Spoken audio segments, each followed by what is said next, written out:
You ever have one of those days where, just dealing with people feels like the hardest thing you do? Oh, absolutely.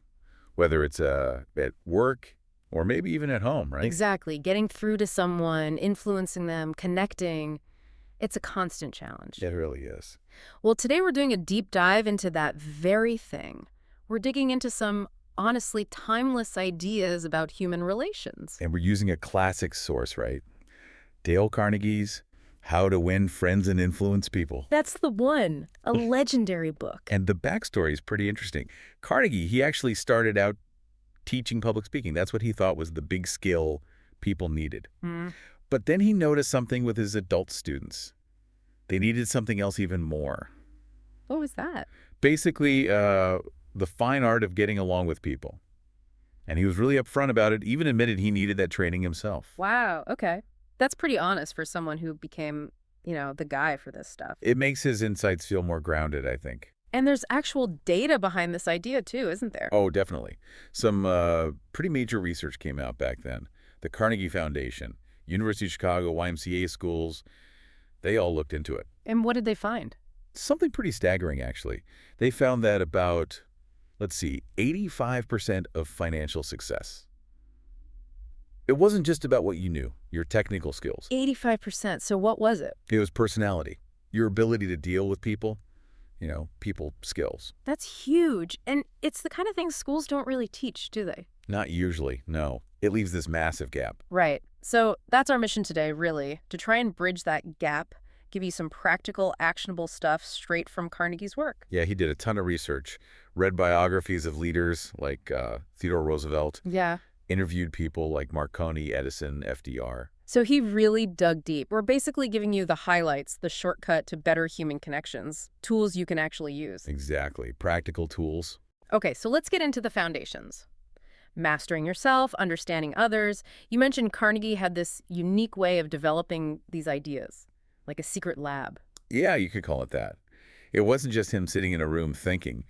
He called his courses a laboratory of human relationship. Not a laboratory. How did that work? Well, his students didn't just learn the principles. They had to go out and actively test them in their jobs, their social lives, everywhere. Oh, interesting. And they'd come back and report on what worked, what didn't. So the ideas were constantly being refined by real-world experience. It wasn't theory. It was built on practice. So it was an action book right from the start. He really pushed people not just to read, but to do.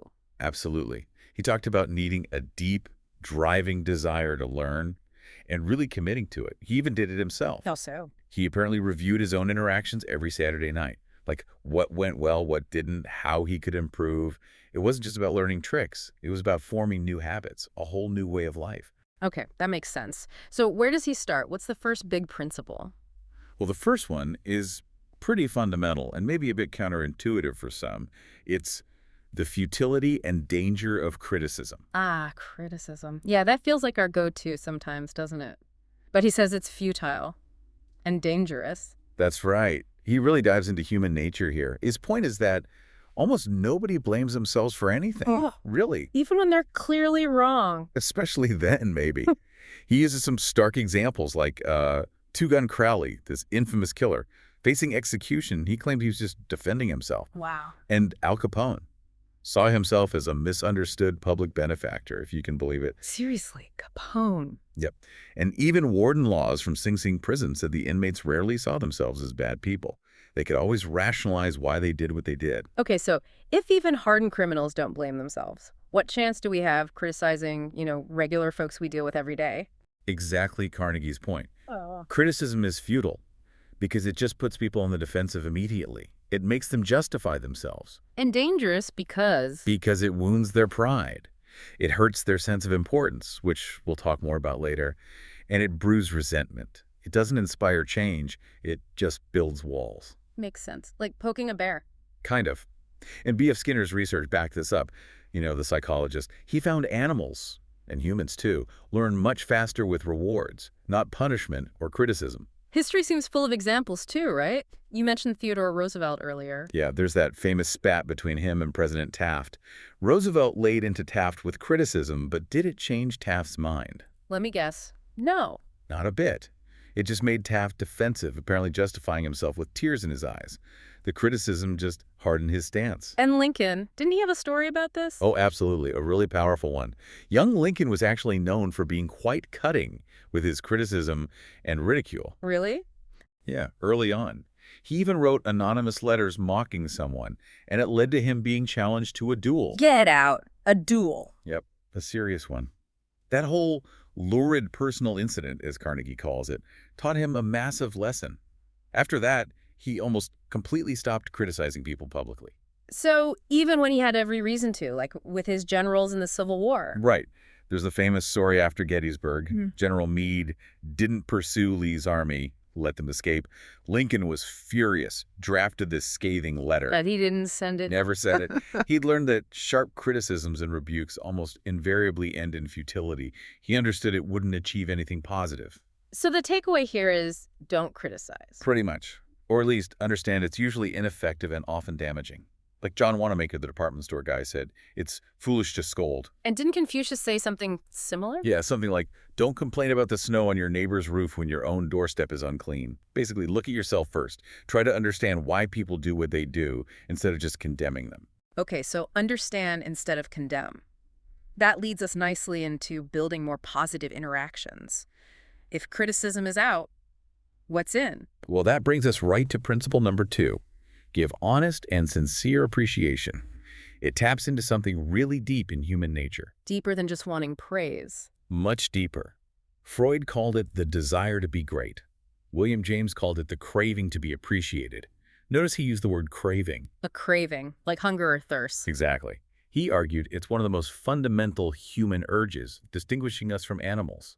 It's that desire to feel important, valued, recognized. And you see it everywhere, I guess. Everywhere.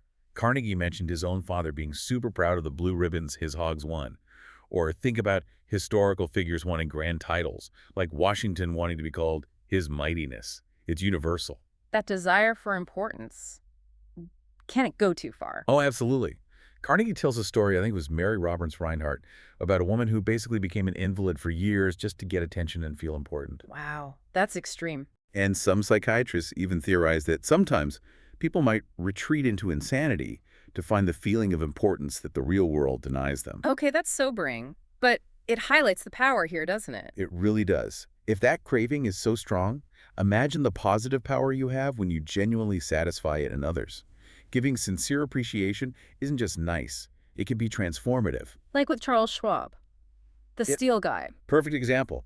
He was earning like $1 million a year back then, which was astronomical. Mm-hmm. And he said his biggest asset wasn't knowing steel, it was his ability to deal with people. And his secret was? Appreciation. He said, I consider my ability to arouse enthusiasm the greatest asset I possess.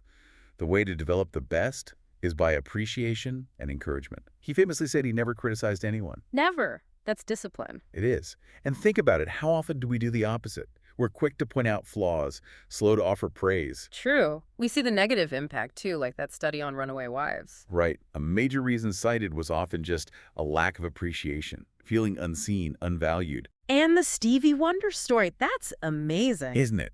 Just a teacher showing genuine appreciation, asking young Stevie Morris for help, making him feel needed and important.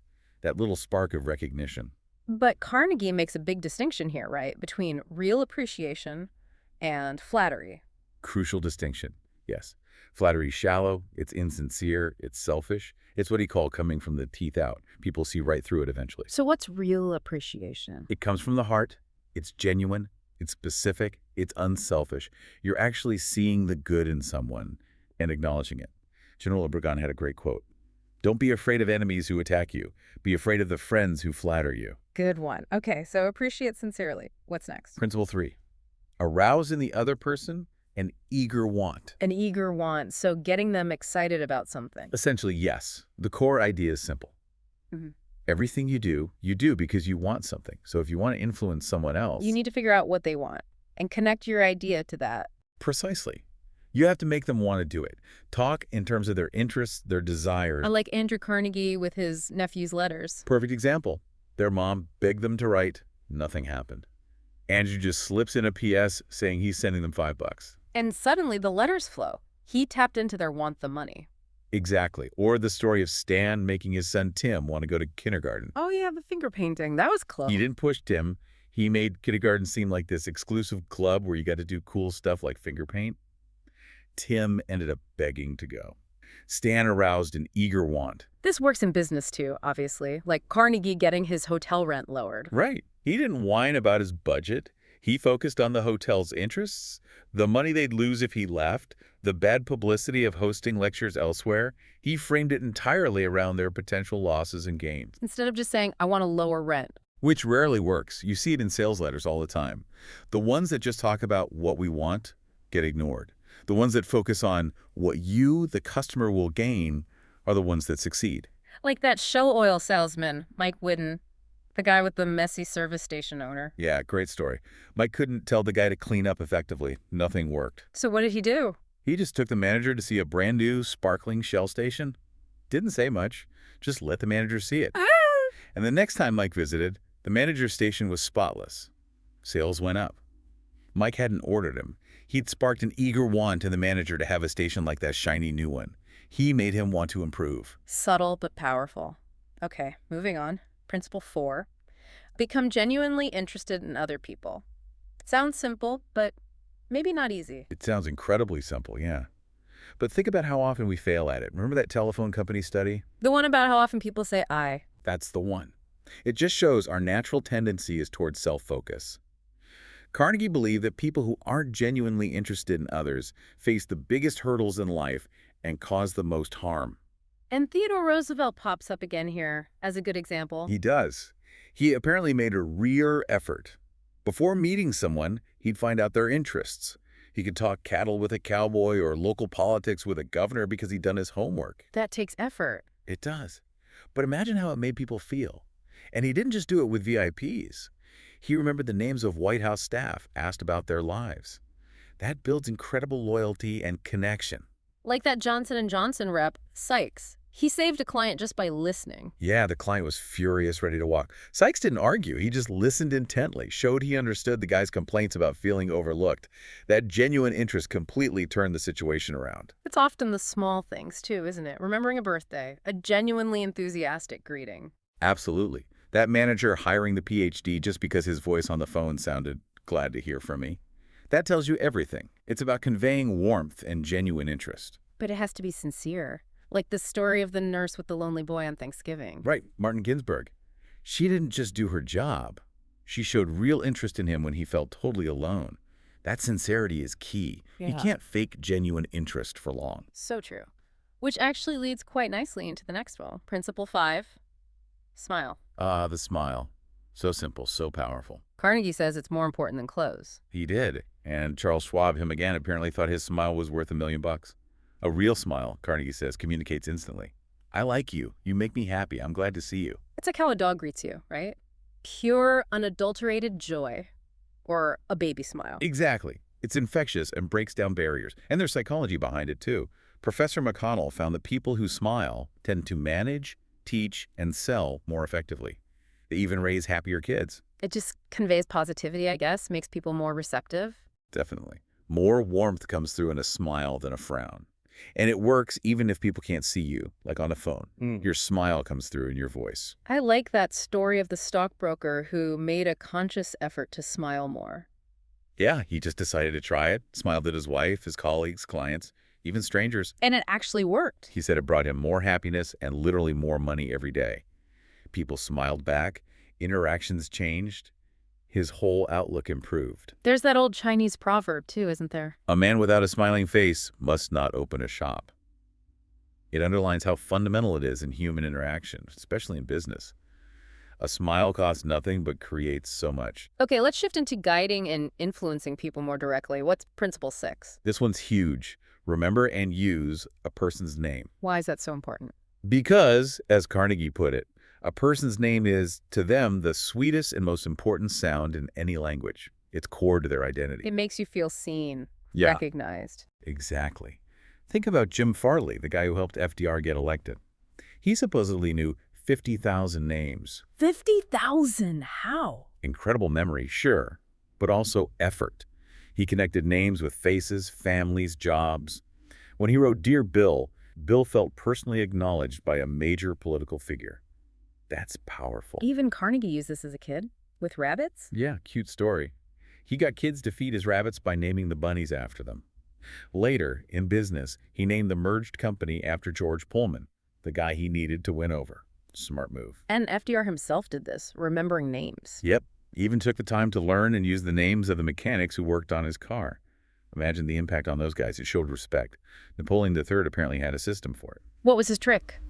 Simple things, really. Yeah. Ask for the name clearly, get the spelling, repeat it, associate it with their face or job, maybe even jot it down later. It takes focus, but it pays off. Makes sense. Okay, principle number 7. Principle 7. Be a good listener. Encourage others to talk about themselves. Another one that sounds obvious but maybe isn't practiced much. Extremely rare, actually. Truly attentive listening. Carnegie notes that important people often prefer good listeners to good talkers. Why is listening so powerful? Because it's one of the highest compliments we can pay someone. When you really listen, you're telling them, I value what you think and feel. You matter. Like Carnegie at that dinner party where the woman thought he was brilliant just because he listened? Exactly. He barely said a word, just listened intently while she talked about Africa for like 45 minutes. She walked away thinking he was a great conversationalist.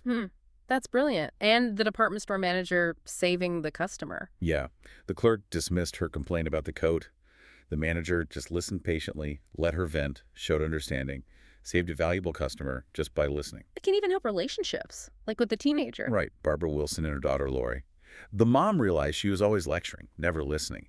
When she shifted to just hearing Lori out, their whole dynamic changed for the better. And the phone company guy listening for 3 hours, that's dedication. It is. But it worked. It let the cantankerous customer get everything off his chest, and he ended up becoming an ally. Sometimes people just need to be heard. So the key is asking questions, prompting them to talk about their interests, their problems. Precisely. Shift the spotlight off yourself. As Dr. Nicholas Murray Butler said, people who only talk about themselves only think about themselves. Being interested makes you interesting. Which leads us to principle 8. Try honestly to see things from the other person's point of view. This is really about empathy, isn't it? Stepping into their shoes. How does Carnegie frame it? He says understanding why people think and act the way they do is the key to influencing them. It saves you time, irritation, and conflict if you can grasp their perspective first. Like the guy Sam Douglas and his wife's gardening? Yeah, he used to nag her about the time she spent on the lawn. Then he realized she loved it, it made her happy, and she craved appreciation for it.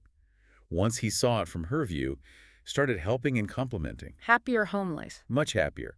He stopped focusing on his irritation and started seeing her joy. Carnegie had his own experience with this too, right? With the kids lighting fires. Oh yeah, in the park. First, he just ordered them around, which didn't work. They resented him. So what did he change? He changed his approach completely, went up friendly, said he loved fires too, but then explained the dangers from their perspective, like other kids could get blamed, or the fire could spread and kill trees they liked. Ah, so appealing to their concerns. Exactly. He didn't forbid it. He guided them to move the fire safely. He made them want to cooperate by seeing the downside for them. And that credit manager example is great too, dealing with the angry customer. Just saying, I don't blame you one iota. If I were you, I'd feel just as you do. That simple act of validating their feelings completely diffused the anger. It created common ground instantly. Right. It shifted it from a fight to a problem-solving session. Empathy is incredibly disarming. Okay, last one, principle 9. Make the other person happy about doing the thing you suggest. This is about framing your suggestion so it appeals to their desires or makes them feel good about agreeing. Like making them feel important. That's often a key part of it. Think about Colonel House advising Woodrow Wilson. He needed William Jennings Bryan not to go on a peace mission. So how did he stop him without just ordering him? He didn't. He subtly suggested Bryan was actually too important for the mission, that his fame would attract too much unwanted attention. So Bryan felt flattered and happily stayed home. Exactly. House made him happy about not going. It was brilliant diplomacy. Wilson did something similar, appointing his Treasury Secretary. Yeah, William McAdoo. Wilson phrased the offer like McAdoo would be doing him, Wilson, a huge favor by accepting, made McAdoo feel important and eager to take the job. It works on a smaller scale, too, like the dad getting his son to pick up pears. Dale Ferrier, yeah. He didn't nag. He turned it into a game, a challenge with little rewards. He made the son want to do it well. He made it fun, appealing. Right. And Napoleon knew this centuries ago. Men are ruled by toys, he said. Titles, recognition, feeling important. It still works. Like the woman who made the troublesome kid her lawn detective. Instead of yelling at him, she gave him status and responsibility. And solved her problem. She made him happy about protecting the lawn. Wow, okay, that's a lot of ground we've covered. 9 powerful principles. Yeah, from avoiding criticism, giving sincere appreciation, arousing eager wants. To being genuinely interested, smiling, using names, listening well. Seeing their viewpoint and making them happy to cooperate. It's quite a toolkit. It really is. And the key, as Carnegie stressed, isn't just knowing these things, right? Not at all. It's about doing them consistently, Mm. turning them into habits. It requires that deep, driving desire he talked about. It's not just techniques. It's aiming for a new way of life. A way that leads to richer, better relationships across the board. That's the promise. Happier, more effective interactions. So here's a final thought for you to chew on, based on everything we've discussed. We heard how that craving for importance can be so intense, people might even lose touch with reality to find it. Yeah, that was a powerful point. So imagine the incredible positive force you can be in the world if you just make a conscious effort, consistently and genuinely, to make the people you meet every day feel truly important and appreciated. Think about the impact you could have. It's a profound thought. The power to change interactions, maybe even lives, might be simpler than we think. Something to consider as you go about your day.